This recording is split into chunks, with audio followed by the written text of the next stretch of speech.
Michael Davey, known on the streets as the Prince of Penrith, was a dominant and deeply respected senior figure within the Sydney chapter of the Rebels Motorcycle Club in Australia. Known for his toughness, loyalty, and sharp street smarts, Davey commanded both fear and admiration.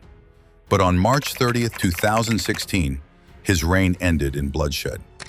In a chilling, calculated hit, he was gunned down outside a house in Kingswood, Western Sydney, a precise, professional execution that shattered the quiet night and sent ripples through Australia's outlaw biker world.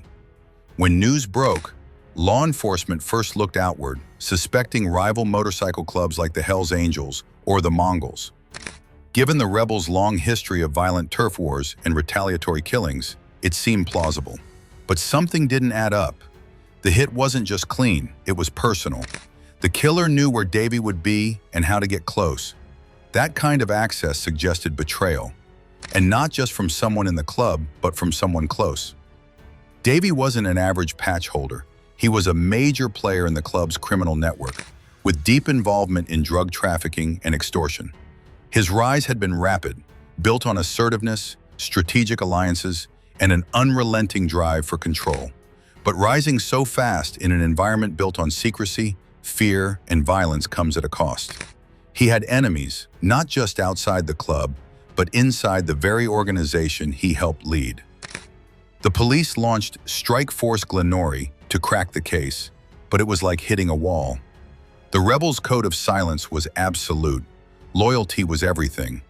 No witnesses came forward. CCTV footage was minimal. Forensic evidence, practically non-existent. Investigators had to dig through years of Davey's life, unearthing the tangled mess of power struggles and alliances that defined the rebels' inner workings. Soon, disturbing patterns emerged. Tensions within the rebels' Sydney chapter had been brewing for years. There weren't just disagreements, there were fractures, real ones, the kind that don't get settled with words, but with bullets. Leadership disputes had escalated. Some saw Davey's rise as a threat. His ambition, while effective, rubbed others the wrong way. He was becoming too powerful, too independent. That kind of energy doesn't go unnoticed in an outlaw club, especially when millions of dollars are at stake. By August 2018, the silence broke.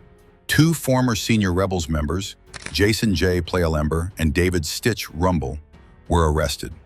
Both had once been close to Davey.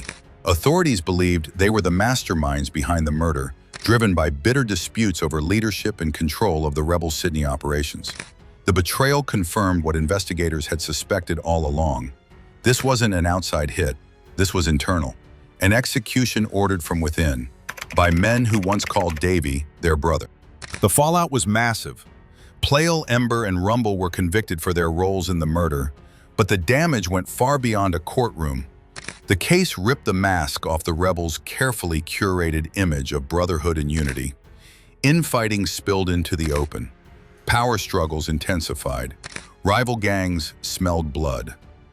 With the rebels' leadership in disarray, competitors moved in, seizing territory and influence. The once dominant club saw its empire weaken. For Davey's loved ones, the trial offered some closure. But the loss of a man who was both a feared outlaw and a devoted father could never be fully reconciled. His murder exposed a brutal truth about outlaw motorcycle gangs. Loyalty is never guaranteed. Betrayal often comes not from enemies, but from those closest to you. Davey's death wasn't just another entry in the long list of gangland killings. It marked the start of a decline, the beginning of the end for the rebels' dominance, driven not by outside pressure, but by the rot within. While the rebels were reeling, another giant of the outlaw biker world loomed large, the Hells Angels Motorcycle Club. Known globally with over 6,000 members across 59 countries and nearly 500 chapters, the Hells Angels are the undisputed titans of the outlaw motorcycle scene. Formed in 1948 in Fontana and San Bernardino, California, and later shaped by iconic figures like Sonny Barger in Oakland, the club has grown into a global force. And, according to law enforcement, one of the most notorious organized crime syndicates in the world. Joining the Hells Angels is no small feat. The process is brutal, lengthy, and demands total devotion. Prospects must own a large, US-made motorcycle, usually a Harley-Davidson, and must not be affiliated with law enforcement or have certain criminal histories. There are stages: hang-around, associate, prospect. Each step requires time, sacrifice, and the approval of existing members. Only after months or years of testing does one earn the full patch, the club's four-piece insignia featuring the menacing death head logo and chapter location. To wear that patch is to commit for life. Inside, the club is organized like a military unit. Each chapter has a president, vice president, secretary, treasurer, sergeant-at-arms, and road captain. Some autonomy exists at the chapter level, but key decisions often trace back to regional authorities, especially on the U.S. West Coast. The Oakland chapter, due to Sonny Barger's long shadow, remains highly influential. Despite its motorcycle enthusiast branding, the Hells Angels have long been associated with criminal activity. Drug distribution, weapons trafficking, extortion, and violent enforcement are alleged to be common among many chapters. The club has faced repeated RICO investigations and police crackdowns. From the 1969 Altamont concert stabbing to massive drug busts in Europe and North America, leaving the club is often more dangerous than joining. There's no graceful exit, not usually. Retirement isn't part of the culture. Most members who leave do so out bad, a designation that means total exile. They're shunned, threatened, and sometimes worse. George Christie, who spent over 3 decades as president of the Ventura chapter, resigned in 2011 after becoming disillusioned with the club's increasingly criminal direction. Despite his attempt at a peaceful departure, he was labeled out bad. His name became taboo. Former friends turned their backs. He described it as losing not just a club, but a life, a community, a family, an identity.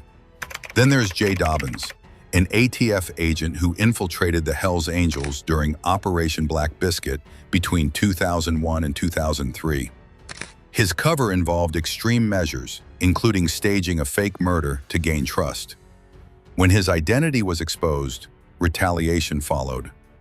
Dobbins's home was burned to the ground while his family slept inside. He later sued the government, alleging it failed to protect him from credible threats. In rare cases, exits happen peacefully.